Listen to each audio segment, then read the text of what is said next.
Okay guys, so here's what we've got. We've got a TW200 set of forks here. I've got one fully assembled. I've got one disassembled here. I wanted to show you what it looks like on the inside of these things and what it takes to change out the fork seals. So typically what happens when they leak is these fork seals here leak, and you have to change those out, and it's a good time to change the fluid and do other kind of cleanup maintenance items. So the way this works is basically what you do is you start by taking off this nut here. That's this one here. Threads inside this inner tube here. You'll pull out this spacer here. There'll be a washer between the spacer and the spring, and then that goes down to this piece, which is inside of the tube and actually rides inside that tube just like that.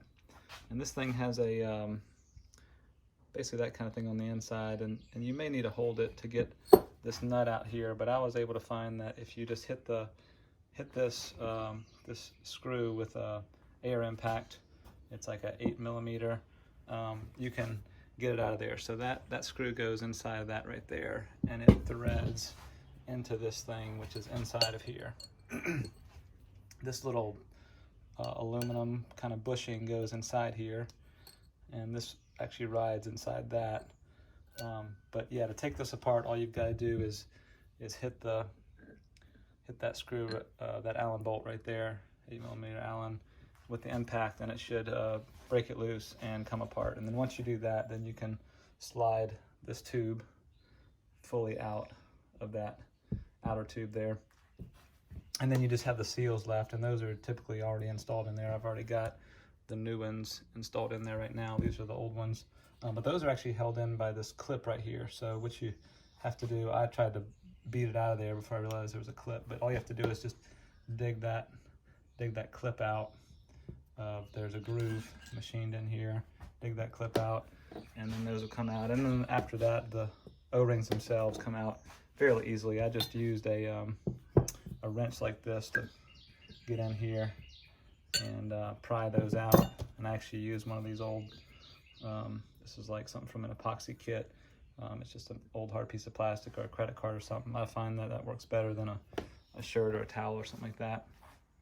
And then that's it. And then you basically put it all back together and add the oil to it.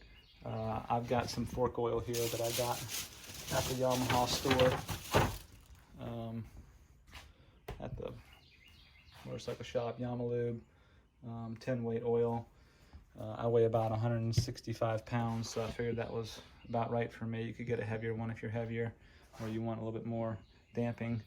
But ultimately, that's it. This thing here, some people say you've got to hold it, and you can buy a nut that fits like a 19mm, but that's pretty loose inside there.